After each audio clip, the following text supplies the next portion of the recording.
اس واقعے سے ہمیں سبق کیا ملتا ہے؟ کعبۃ اللہ یہ اللہ کے شعائر میں سے ہے، شعائر اللہ ہے۔ جب شعائر اللہ کی توہین کی جاتی ہے، اللہ تعالیٰ اپنی قوت اور قدرت کے ذریعے سے اس توہین کرنے والوں کو منطقی انجام تک پہنچاتا ہے۔ اللہ کے نبی کی ذات، آذان، مساجد، یہ سارے شعائر اللہ ہیں۔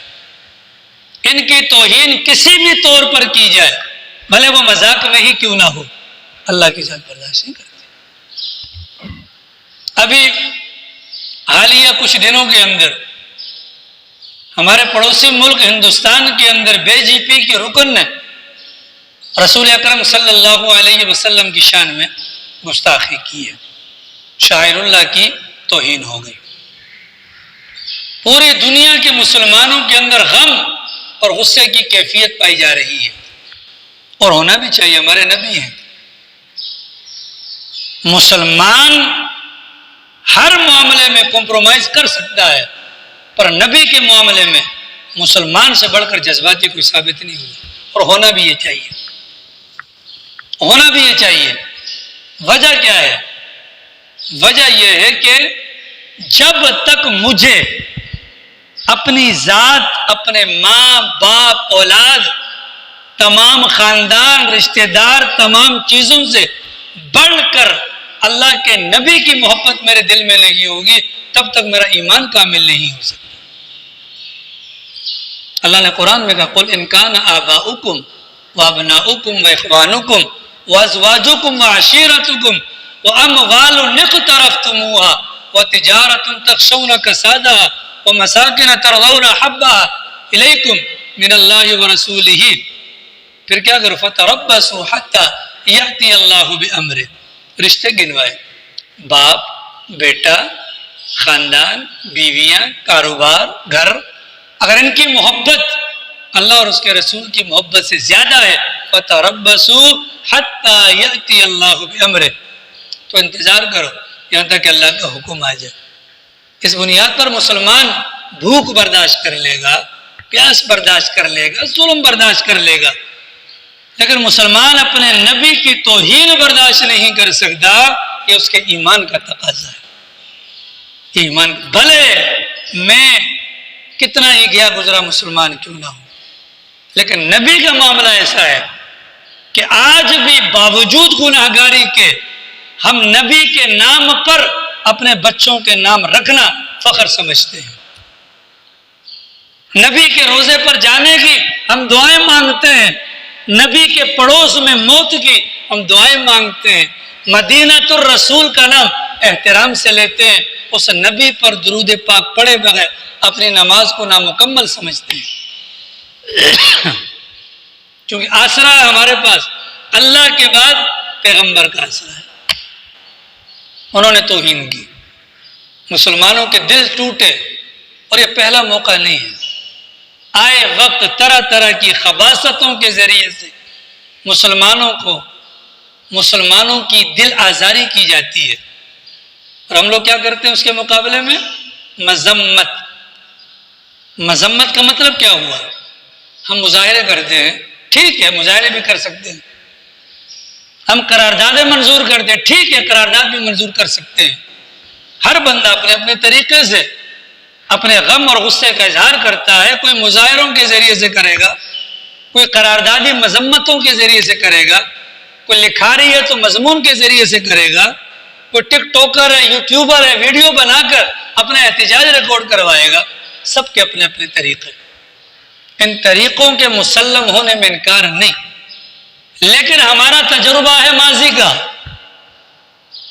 کہ جب فرانس کے اندر ہمارے پیغمبر کی شان میں گستاخی کی گئی، پورا پاکستان سراپا احتجاج بنا، مظاہرے ہوئے، دھرنے دیے گئے، مطالبات رکھے گئے، لیکن ان سب کے باوجود فرانس والے معافی مانگنے کے لیے تیار نہ ہوا۔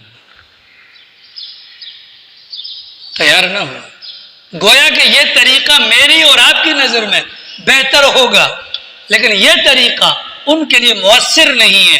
ہم کو ایسا طریقہ کیوں نہ بنائیں کہ ان کو گھٹنے ٹیکنے پر مجبور کر جائیں۔ آپ جانتے ہیں کہ کافروں کے اندر مال اور زر یعنی کہ ان کی معیشت جو ہے کہ ریڑھ کی ہڈی ہے، اور کافر سب کچھ برداشت کر لے گا، اپنی معیشت کی کمزوری کو برداشت نہیں کرے گا، معیشت کی کمزوری کو برداشت نہیں کرے گا۔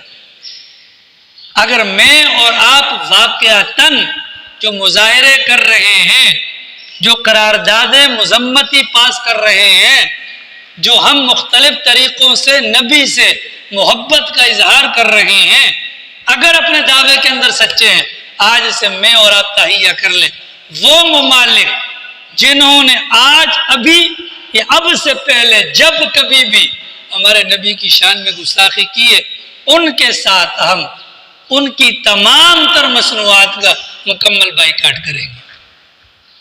خدا کی قسم، اگر ملک پاکستان کے لوگ صرف ایک دن کے لیے ان غیر مسلم اقوام یا ممالک کی مصنوعات کا بائیکاٹ کر لیں، اب کے بعد قیامت کی صبح تک یہ کبھی ہماری مقدسات پر انگلی اٹھانے کی پوزیشن میں نہیں آئیں گے، گھٹنے ٹیکیں گے، مجبور ہو جائیں گے۔ لہذا طریقہ کار کیا ہے؟ بہترین احتجاج اپنے عمل سے ظاہر کر کے دکھاؤ، پھر تو واقعتاً احتجاج مؤثر بھی ہوگا۔ مگر نہ یہ جو احتجاج کی صورتیں ہیں، یہ جو مذمت کی صورتیں ہیں، میں نہیں کہتا کہ مؤثر نہیں ہے، میں نہیں کہتا کہ یہ فائدہ مند نہیں ہے، ہوں گی، بڑوں نے تجویز کی ہیں، ہوں گی، لیکن جو فی الفور اثر دکھانا ہے اور دیر پا اثر باقی رہے، اس کے لیے ان کی معیشت کو زد پہنچائیں اور اپنے عمل کے ذریعے سے کر کے دکھلائیں۔ نہ ہم تمہارا کھائیں گے، نہ تمہارا بنا ہوا پہنیں گے، نہ تمہاری بنی ہوئی چیز کو استعمال کریں گے۔ اللہ کی قسم قیامت کی صبح تک یہ گستاخیوں والا معاملہ بند ہو جائے گا۔ اب اس وقت مذمتی قراردادیں پاس، انڈیا کے جھنڈے پرچم جلائے جا رہے ہیں، مودی پر لعن طعن کی جا رہی ہے، بی جے پی کی اس رکن کے اوپر لعن طعن کی جا رہی ہے۔ ٹھیک ہے، یہ غم اور غصے کا اظہار ہے، لیکن دوسری طرف تصویر کا دوسرا رخ دیکھیں کہ جس انڈیا کو میں اور آپ گالیاں دے رہے ہیں کہ ہمارے پیغمبر کی شان میں گستاخی ہوئی، ہمارے گھروں کے اندر اسی انڈیا کے گانے بج رہے ہیں۔ احتجاجی مظاہرے کے موقع پر انڈیا کے خلاف جا رہے ہیں، لیکن ہماری گاڑی کے اندر انہی کے گانے لگے ہوئے ہیں۔ ہمارے گھروں کے اندر رسم اور رواج کے نام پر مکمل طریقہ کار وہ ہندوؤں کا ہے، ان کی نقالی کر رہے ہیں۔ شادی بیاہ ہوتے ہیں ہمارے، مہندی کی رسم یہ عیسائی بھی نہیں کرتے تھے، یہ یہودی بھی نہیں کرتے تھے، یہ تو ہندو کرتے ہیں، اور ہندوؤں کا گڑھ ہندوستان کے اندر، اور پیغمبر کی شان میں گستاخی کرنے والے بھی ہندو ثابت ہوئے۔ بات واضح ہو گئی؟ اپنی شادیوں کو دیکھیں، اپنی غمی کو دیکھیں، اپنے کاروبار کو دیکھیں، اپنے لباس کو دیکھیں، ہر چیز کے اندر ہم ان کی نقالی کر رہے ہیں۔ اور وہ اتنے موٹے ہو گئے، وہ سمجھ گئے کہ یار یہ مسلمان اپنے دعوے کے اندر خالی زبانی جمع خرچ تک ہیں، عملی اعتبار سے کچھ نہیں کر سکتے۔ آئے روز وہ کبھی قرآن کریم کی گستاخی کرتے ہیں، کبھی قرآن کو جلایا جاتا ہے، کبھی نبی کی شان میں گستاخی کی جاتی ہے۔ یہ وقت ہے، اگر ہم نے احتجاج کرنا ہے، اپنے عمل سے ظاہر کرنا ہے۔ انڈیا کے چینلوں کو نہیں دیکھیں گے، انڈین گانے نہیں سنیں گے، انڈین مصنوعات کو استعمال نہیں کریں گے، پھر تو مؤثر ہوگا۔ اور اگر ایسا نہ ہوا تو خدا کی قسم یہ ایک موقع ہے، یہ مواقع بار بار آئیں گے۔ وہ ظالم ہے، ناعاقبت اندیش ہے، وہ پیغمبر کی شان میں بھلے کتنی بھی گستاخیاں کرتے رہیں، ہمارے پیغمبر کا مقام نہیں گھٹے گا۔ وَرَفَعْنَا لَكَ ذِكْرَكَ، یہ تو ہمارے پیغمبر کی شان ہے کہ اللہ کے نبی کا مقام اللہ نے اتنا بلند کیا، اس میں گھٹنے کا تصور نہیں ہے۔ وہ تو ہے ہی بدبخت، لیکن ان بدبختوں کو بدبختی پر مجبور کرنے والے میں اور آپ ہیں۔ ہم نے اپنے آپ کو ان کا محتاج بنایا، آج وہ اس مقام تک پہنچا ہے کہ وہ کھلم کھلا میڈیا پر آ گئے، کھلم کھلا وہ نیوز چینلوں پر بیٹھ گئے، مسلمانوں کے نبی کی ذات پر اٹیک کر رہے ہیں۔ اگر میں اور آپ یہ چاہتے ہیں کہ اب کے نہ ہو تو واحد حل ہے عملی اعتبار سے مرتے دم تک ان کی مصنوعات کا بائیکاٹ کریں۔ اب دیکھو ناروے والوں نے کارٹون بنائے ہمارے پیغمبر کے، اور ناروے ہی کی کمپنی تھی ٹیلی نار، ہم سارے مسلمان استعمال کرتے ہیں کہ نہیں کرتے؟ پھر ہم کہتے ہیں کہ انہوں نے معافی مانگ لی۔ بھئی وہ معافی کا ثبوت آپ کے پاس کیا ہے؟ کوئی معافی کا ثبوت ہے؟ نہیں۔ سنی سنائی باتوں پر اپنی من چاہت کے پیچھے ہم نے نبی کی حرمت کا بھی پاس نہیں رکھا۔ اس مبارک آیت کا جو پیغام، مبارک سورت کا جو پیغام، اس واقعے کا جو پیغام ہے وہ یہی ہے کہ شاعر اللہ کی توہین پر اللہ پکڑتا ہے، اللہ پکڑتا ہے۔ لیکن طریقہ کار ہمیں کیا اختیار کرنا پڑے گا؟